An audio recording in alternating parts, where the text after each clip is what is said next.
Hey, what's going on, everybody? Welcome to today's episode of Cruise News. And in today's episode, some cruise ships have been diverted because of the conflict that's now going on in Israel. A Carnival cruise ship gets its funnel back after having its damaged about a year or so ago. And a cruise ship rescues someone at sea not 2 weeks after rescuing someone else at sea. All of those stories are in today's episode of Cruise News.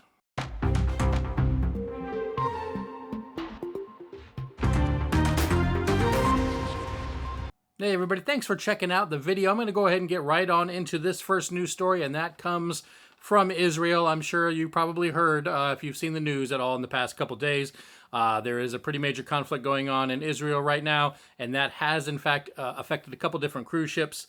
Royal Caribbean's Odyssey of the Seas was supposed to visit a couple ports in Israel. That obviously has now been canceled. They were supposed to visit, I'm probably going to pronounce these wrong, I apologize if I did, if I do, Haifa and Ashdod. Apparently were supposed to be ports of call for the Odyssey of the Seas. It's on its 13-night Holy Land cruise, but because of safety reasons, for obvious reasons, those two ports have been canceled. Instead, the ship will now visit Bodrum, Turkey. I think I'm pronouncing that right, and Limassol, Cyprus. I'm terrible with pronouncing names. So, Bodrum, Turkey, Limassol, Cyprus will now be the two ports of call for the Odyssey of the Seas because of the, like I said, because of the conflict. This is also affecting the Celebrity Apex. The Apex was also supposed to visit both of those ports in Israel. It will now spend an extra day at sea, they said, and then it will also visit the port of Limassol in Cyprus.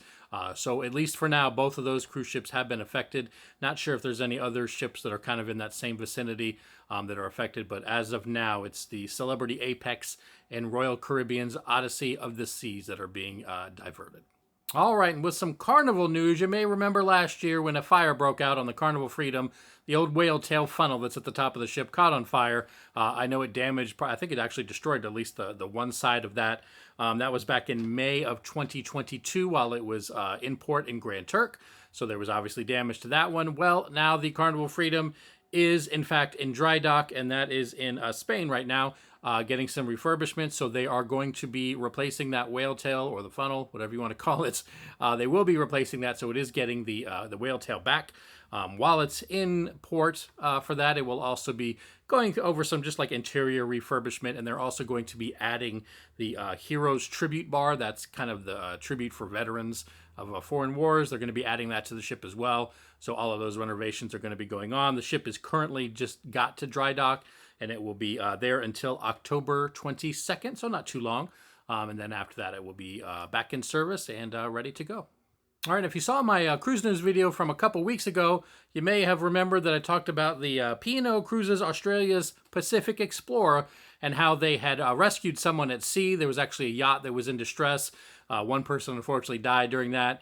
They were able to rescue a second person on that ship, and then a third person that had sustained, I guess, injuries that were, they weren't able to be brought onto the ship. They had to kind of wait there until another rescue ship could come.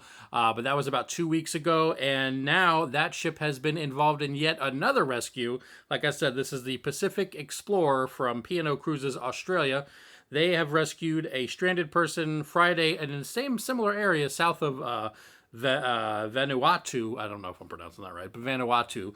Another person that was basically that was stranded there. This happened to be a 24-year-old person. A young man was trying to row across the Pacific Ocean. He wanted to be the youngest person to ever row across the Pacific Ocean, and he was on the last leg of that trip. And he actually, he ended up having some difficulties. I believe it was some rough tides, rough winds there. Waves ended up knocking the ship over. He had a beacon, kind of an emergency beacon he was able to activate. They called for help for the stranded person. The Pacific Explorer, once again, made a little U-turn, decided, finally went over there, was able to help him out, was able to rescue him, so he was saved. He is okay. But like I said, that makes the second person now that the Pacific Explorer has rescued at sea. So I guess in between their rescues, they also so happen to take people to ports and destinations. So yeah, luckily everything kind of turned out well for this man. Unfortunately, he I guess didn't set the record. I don't know how all that works, but he didn't set the record. But at least he's safe on the ship. All right, everybody, that is going to do it for another episode of Cruise News. Leave me a comment down below. Let me know what you thought about today's news stories. And if you're new to the channel, please think about hitting that like and subscribe button. I post cruise news, theme park news, and vlog all of our adventures. So make sure you subscribe to the channel. Hit that like button if you enjoyed this video. And as always, everybody, thanks so much for watching, and I will see y'all in the next video.